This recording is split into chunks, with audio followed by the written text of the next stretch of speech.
We are talking about the helmet of salvation. The helmet of salvation. When I was doing a little study along this line, I discovered that like the first mention of the word helmet was found in 1 Samuel 17, and it was with respect to Goliath. Goliath was having a helmet of bronze. And then also, I saw the next person in the same chapter was Saul, king of Israel. He was also having a helmet of the same material. So those people were on front line. The first mention of that helmet in 1 Samuel chapter 17 was when the Philistines came to challenge Israel. And Goliath was challenging them every day. Give me a man, give me a man, give me a man. Yet, he did not just appear like that without anything. He was having a helmet on his head. If you look at all the weapons of our warfare, you will see many of them also reflected in that Goliath dressing. In fact, we were told that someone carries his shield. We learned about the shield of faith last week. And in Goliath case, there was someone who was totally dedicated to just carrying his shield to make sure that he was not hurt. Yes, when we are fighting spiritually, we discover that we will be able to defeat the enemy no matter how fortified and no matter how great they are. I will read some other two verses before I narrow down on the message. 1 Thessalonians chapter 5 verse 8. 1 Thessalonians chapter 5 verse 8. But let us who are of the day be sober, putting on the breastplate of faith and love, and as a helmet, the hope of salvation.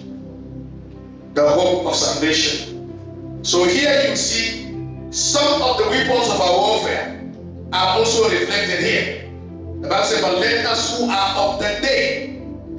We are not of the night. We are not living in sin. We are not children of the devil. We are not for the kingdom of darkness. We are for the kingdom of heaven. He said, let us be sober. When someone is not sober, it means that person is drunk or careless. And the Bible says, let us be sober. Sometimes when someone has stopped drinking or taking drugs of any kind, they will now say, I have been sober for 2 years. Or I've been sober for 10 years. It means for 10 years, they did not take that drug again. So here the Bible says, let us be sober. How do we become sober? By putting on the breastplate of faith and love. Don't forget, we learned about the breastplate of righteousness. And these are different aspects reflecting that same breastplate of righteousness, revealing the condition of our heart. And as a helmet, say the hope of salvation. The hope of salvation should be a helmet. Isaiah 59, verse 17. Isaiah 59, verse 17. Here he's talking about the Lord himself. The Lord himself going for a war. The Lord himself going for a war. And let us see how the Lord himself is going for a war. Verse 17. For he put on righteousness as a breastplate. He put on righteousness as a breastplate, and a helmet of salvation on his head. And a helmet of salvation on his head. He put on the garment of vengeance for clothing, and was clad with his zeal as a cloak. I don't have time to expand on the second part of the chapter of the verse. You can see that the second part is actually explaining the first part. That the Lord himself put on righteousness as a breastplate, and he put on helmet of salvation. The Lord was going for a war, and this is how he dressed. He put on garment of vengeance for clothing, and was clad with zeal as a cloak. If we have time to develop on this, you are going to see this garment of vengeance that he put on was sword of the Spirit, with which is going to be used to execute the judgment of God. Here we have seen this same helmet of salvation appearing both in the Old and the New Covenant. But even when you see it appearing in the Old Covenant, it is actually reflecting something that has to do with the coming of the Messiah himself. There are key questions we are going to answer as we talk about this helmet of salvation. There are important questions we need to pay attention to. Number one, as we said earlier, who is the enemy? As we come to fight, who are we fighting? Who is our enemy? Amen? So your enemy is not human being. You have to know this at the back of your mind so that you know how to prepare.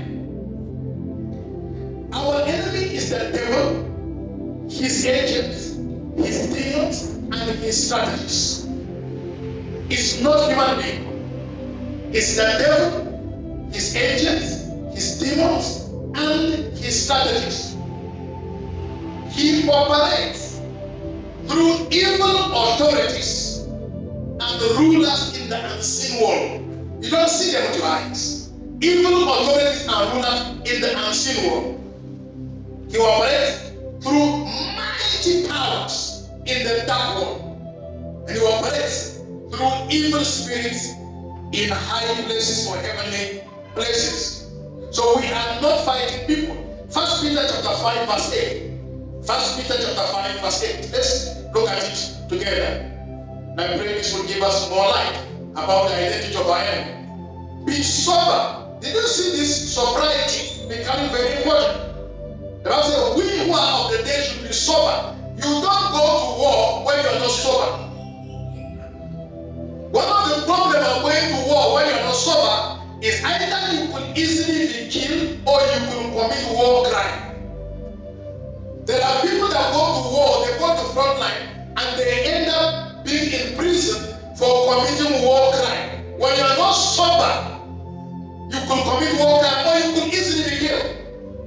Verse 8. 1 Peter 5 verse 8. Be sober, be vigilant, because your adversary, the devil, walks about like a roaring lion, seeking whom he might devour. Depending on the translation that you are reading, some translations will clearly put it, your enemy.